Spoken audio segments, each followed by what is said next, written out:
नया भारत संविधान के अनुरूप चलेगा, शरीयत के अनुरूप नहीं चलेगा, कि गजवाए हिंद का सपना कयामत के दिन तक भी साकार नहीं होगा। हिंदुओं को मुसलमान बनाना होगा, ये बातें हदीसों में इसका जिक्र है। आरएसएस अछूत है। नमस्कार दोस्तों, स्वागत है आप सभी का इंडिया अप फ्रंट यानी बेबाक भारत के इस छठे एपिसोड में। मैं हूं अजय। अब तक जो बातें दबी जुबान में होती रही थी, इंडिया अप फ्रंट यानी बेबाक भारत में वो बातें खुलकर होंगी। ये नया भारत संविधान के अनुरूप चलेगा, शरीयत के अनुरूप नहीं। और मैं इस बात को भी स्पष्टता के साथ कह सकता हूं, गजवाए हिंद का सपना कयामत के दिन तक भी साकार नहीं होगा।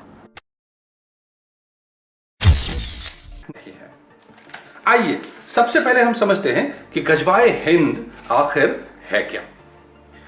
हदीसों में इसका जिक्र किया गया है, कुरान में जिक्र नहीं है, हदीसों में जिक्र किया गया है गजवाए हिंद का।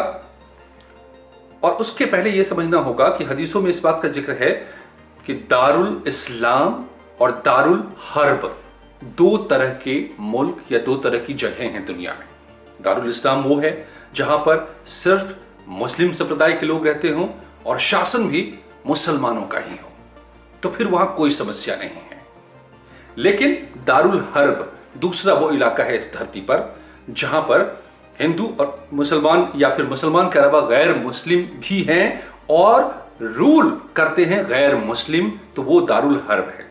और यहीं से सारी बातें शुरू हो जाती हैं, परेशानियां शुरू हो जाती हैं उन सिद्धांतों के हिसाब से जिनका कई हदीसों में जिक्र किया गया है। कहा गया है कि जहां पर दारुल हर्ब है, यानी कि दो कौम, मुसलमान के अलावा गैर मुस्लिम भी हैं लेकिन मुसलमानों का शासन नहीं है, रूल नहीं है, तो फिर हर मुसलमान का फर्ज होता है कि वो इस बात की कोशिश करे, इस बात के लिए जिहाद करे कि पूरी तरह से मुसलमानों का राज्य हो जाए, मुसलमानों का शासन हो जाए और कोई भी गैर मुस्लिम ना रहे। दारुल हर्ब को दारुल इस्लाम में कन्वर्ट किया जाए, बनाया जाए।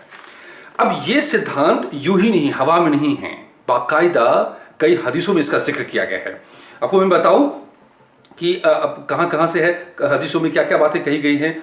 एक में कहा गया है कि एक लश्कर हिंद से जंग के लिए निकलेगा और हिंद के बादशाह को जंजीरों से जकड़कर लाएगा, और फिर बड़ी बातें की गई हैं उसमें कई सारे। यह भी कहा गया है खुरासान, जो अफगानिस्तान और पाकिस्तान के बीच का एक इलाका है, इसके नाम पर आतंकी संगठन भी हैं जो इस वक्त सक्रिय है तालिबान में। तालिबान पर फतह करने में खुरासान का भी हाथ रहा है। ओह, वहां से लड़ाके निकलेंगे और हिंदुस्तान जाएंगे और यहां हिंदुस्तान को दारुल इस्लाम में कन्वर्ट करेंगे, और इसके लिए गजवाए हिंद का नाम दिया गया है। और इन जगहों में, इन जितनी का मैं जिक्र कर रहा हूं, सबको, इस फिनोमिना को, कि हिंदुस्तान में जहां हिंदू और मुसलमान हैं लेकिन रूल अगर हिंदुओं का है, बहुतायत में वो है, तो उसको वो दारुल हर्ब हो गया, तो दारुल इस्लाम में कन्वर्ट करना होगा और उसके लिए हिंदुओं को मुसलमान बनाना होगा। ये बातें हदीसों में इसका जिक्र है। अब ये कौन कौन सी हदीस है मैं आपको ये भी बता देता हूं। मैं रिसर्च करके लाया हूं और जो जानकारियां मैं जुटा पाया हूं, 5 तरह की ऐसी हदीसें हैं जिनमें इनका जिक्र है। एक हजरत सहबान से रिवायत हुई है, हजरत अबू हुरैरा से 3 ऐसी हदीसें रिवायत हुई हैं और कुअब से 1 हदीसें रिवायत हुई हैं। मैं इनको लिख कर लाया हूं ताकि सही सही जानकारी मैं आप तक पहुंचा सकूं। हालांकि कई हदीस विशेषज्ञों ने यह भी कहा है कि ये जो हदीस है वो काबिले यकीन नहीं है, इन पर भरोसा नहीं करना चाहिए। लेकिन सच ये है कि इन्हीं हदीस में दर्ज ये कंसेप्ट गजवाए हिंद यानी हिंदुस्तान में इस्लाम को फैलाना, इस्लाम का रूल कायम करना, इसको लेकर बड़ी सारी जंगें हो रही हैं। कहां कहां क्या जंगें हो रही है हकीकत में, आज भी गजवाए हिंद का कौन कौन सपना देख रहे हैं और उसको कैसे कैसे अमली जामा पहनाने में लगे हुए हैं, इसको भी समझना बहुत जरूरी है। जिहाद, यहां पर एक टर्म जो आप सुनते होंगे कई बार, उसका भी मतलब समझ लीजिए। जिहाद का मतलब होता है कि जब आप इस्लाम को तब तक न फैला दें जब तक कि पूरी दुनिया में इस्लाम कायम हो जाए, इस्लाम का रूल कायम हो जाए, इस्लाम का रिलीजन कायम हो जाए, तो उस जंग को जिहाद कहते हैं। इस्लाम के प्रचार प्रसार के लिए जो भी कुछ करना पड़ेगा आपको, वो जिहाद है, वो पवित्र है और ये फर्ज है हर मुसलमान पर, चाहे वो व्यक्तिगत रूप से करे या सामूहिक रूप से करे। तो अब जिहाद और गजवाए हिंद यानी गजवाए हिंद को हासिल करने के लिए जिहाद जायज है। और इसी जिहाद और इसी गजवाए हिंद के कंसेप्ट को इस्तेमाल किया जाता है ब्रेन वॉश के लिए, जो आप सुनते होंगे ये टर्म, आतंकी बनाने के लिए। कहां कहां इसका इस्तेमाल हो रहा है? आतंकी संगठन जो पैदा किए जा रहे हैं, चाहे वो अल-कायदा हो, जैश ए मोहम्मद हो, उसने इसका जमकर इस्तेमाल किया है कि हिंदुस्तान को इस्लाम में कन्वर्ट करना है, वहां पर पूरी तरह से मुसलमान बनाया जाना है, हिंदू पॉपुलेशन को खत्म करना है, उसको कन्वर्ट करना है, उस पर रूल करना है। और ये गजवाए हिंद है, ये फर्ज है, ये हदीसों में कहा गया है, इसलिए हर मुसलमान का फर्ज है। यही बात कट्टरपंथियों के दिमाग में डालकर उसको फिदायीन तक बना देते हैं। जो आप देखते होंगे, खुद से बम से खुद को उड़ा लिया और साथ में कई लोगों को मार डाला, ये भी घटनाएं होती रही हैं। तो आतंकी संगठन इसका इस्तेमाल करते हैं इन कंसेप्ट का। कश्मीर में जो पाकिस्तान ने कई तरीके से इसी का इस्तेमाल किया है कट्टरपंथियों ने, और पाकिस्तान की बल्कि हुकूमतें ने, वहां की ISI ने, वहां की आर्मी ने ये क्या क्या करती रही है 1948 से, यह हम आप सभी जानते हैं। तो वहां के पाकिस्तान में चाहे वो आतंकी बनाकर भेजते हो पाकिस्तानी, तो उनके दिमाग में यही भरते हैं, तभी वो आतंकी बनाते हैं। चाहे वो कश्मीर के भीतर के स्थानीयों को भी बरगलाते हो, और देश के भीतर भी कई ऐसे हैं लोग जो इन झांसी में आते हैं, आस्तीन का सांप बन बैठते हैं, ब्रेन वॉश करके फिर उन्हें आतंकी बनाया जाता है, क्योंकि उनके लिए तो सबसे बड़ा फर्ज है, क्योंकि हदीस में है, यह हुक्म है कि ये जो दारुल हर्ब है हिंदुस्तान, उसको दारुल इस्लाम में कन्वर्ट करना उनका फर्ज है, और यह गजवाए हिंद का लक्ष्य है। पाकिस्तान का जन्म ही जो हुआ था इसी कट्टरपंथी विचारधारा की तरफ से हुआ था, ये भी हम सभी जानते हैं। कहीं न कहीं इसी तरह की मानसिकता की वजह से वो लोगों के दिमाग में, जहन में डालने में कामयाब हो गए जिन्ना कि पाकिस्तान जो हिंदू और मुसलमान साथ नहीं रह सकते, यही उन्होंने कहा था, एग्जैक्टली यही उन्होंने नारा दिया था। और फिर डायरेक्ट एक्शन और नफरत और मुसलमानों को लामबंद करके एक ऐसा दंगा, फसाद और हालात पैदा किए कि देश का बंटवारा हो गया। तो ये सारे कंसेप्ट भी का इस्तेमाल वहां पर हुआ। अब मसूद अजहर जैसे लोग पाकिस्तान का जो के भीतर में कट्टरपंथियों को बरगलाते रहे हैं। मसूद अजहर कई अपने भाषणों में ये बोलता रहा था, गजवाए हिंद का जिक्र करता रहा था। तो गजवाए हिंद का इस्तेमाल कहां कहां? अल-कायदा की में उज्बेक शाखा है, वहां पर बाकायदा गजवाए हिंद नाम से पत्रिका निकलती है, और उसने तो इल्जाम लगाया है कि पाकिस्तान क्योंकि पूरी तरह से इसको नहीं अमल में ला पा रहा है, क्योंकि वहां पर शरिया का शासन नहीं है, तो ये काम वहां से यानी कि उज्बेकिस्तान से शुरू होगा और फिर हिंदुस्तान में गजवाए हिंद किया जाएगा, यानी हिंदुस्तान जो कि दारुल हर्ब है उसको दारुल इस्लाम में कन्वर्ट किया जाएगा।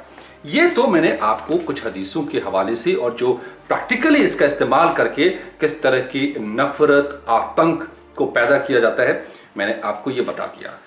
अब इसके बाद सवाल उठता है कि क्या ये गजवाए हिंद और जिहाद, इसको मिलाकर आतंकवाद, पाकिस्तानी साजिशें, जिसमें कई हिंदुस्तान के भीतर के आस्तीन के शामिल रहते हैं, और जो माहौल पिछले 20-30 सालों से, 40 सालों से, या बल्कि आज़ादी के बाद से या आज़ादी के पहले से भी हम देख रहे हैं, क्या वो एक सच नहीं है? और इससे ये फिर सवाल आता है कि क्या सिर्फ गजवाए हिंद, अगर चुनाव के वक्त सीएम योगी इसका जिक्र कर देते हैं, तो क्या वो सिर्फ चुनावी मुद्दा कहकर, वोट लेने की तरकीब कहकर इसको दरकिनार किया जा सकता है? इन सारी सच्चाइयों के सामने होने के बावजूद मेरा मुद्दा ये है, हो सकता है कि कोई चुनाव में फायदा उठाने के लिए कह रहा हो, लेकिन क्या अगर इतना बड़ा खतरा, इतनी बड़ी मुसीबतें, ये कंसेप्ट कुछ लोगों के जहन में जो है, और इसका इस्तेमाल करके हिंदुस्तान के खिलाफ, हिंदुस्तान के राष्ट्रीय सुरक्षा के खिलाफ अगर साजिशें बुनी जाती हैं और बार बार हिंदुस्तान को लहूलुहान किया जाता है, चाहे वो आतंकी वारदातें हों, चाहे हिंदुस्तान पर हमला हो, चाहे वो तमाम वो साजिशें हों जो यहाँ से पाकिस्तान, अफगानिस्तान और उसके भी आगे बहुत दूर दूर तक, और उसके लिए फंडिंग तक होती है, वो सारी बुनी जा रही हों, तो क्या एक मुद्दा नहीं है? मगर दिक्कत क्या है दोस्तों, आप जानते हैं अक्सर हमारे देश में इन मुद्दों पर बात नहीं की जाती है खुलकर। यह कहा जाता है कि ये तो कम्युनल बातें हैं। बड़े अजीब सी बातें नहीं है। हमें हिजाब पहनकर ही कॉलेज में जाना है, ये कम्युनल नहीं है। इसके लिए वही लोग खड़े होते हैं कि नहीं तो ये तो हक है। लेकिन जब आप ये कहते हैं कि भैया गजवाए हिंद की बात जो लोग करते हैं और उसके खिलाफ आप बात करिए, उसके खिलाफ इन साक्ष्यों को, सबूतों को रखिए और उसको मुद्दा बनाइए, तो ये कम्युनल हो जाता है। कितना बड़ा पाखंड है, कितनी बड़ी हिपोक्रेसी चल रही है इस मुल्क में। और इसलिए बेबाक भारत, इंडिया अपफ्रंट ने अपने नाम में अगर बेबाक भारत शामिल किया है तो इसका मकसद यही है कि ऐसे वो तमाम मुद्दे जो सीधे सीधे हमसे, आपसे, हमारे इस देश से ताल्लुक रखते हैं, इसकी सुरक्षा से ताल्लुक रखते हैं, इसकी मजबूती से ताल्लुक रखते हैं, उस पर खुलकर बात होनी चाहिए। मैं ये कतई नहीं कहता कि सारे मुसलमान ऐसा ही सोचते हैं, गजवाए हिंद की बात करते हैं, लेकिन है ना एक बड़ा तबका खून बहा रहा है ना, इसी मकसद से आतंकवाद को पैदा करके हमेशा ब्लीड इंडिया इस मुहिम पर पाकिस्तान काम कर रहा है ना दशकों से।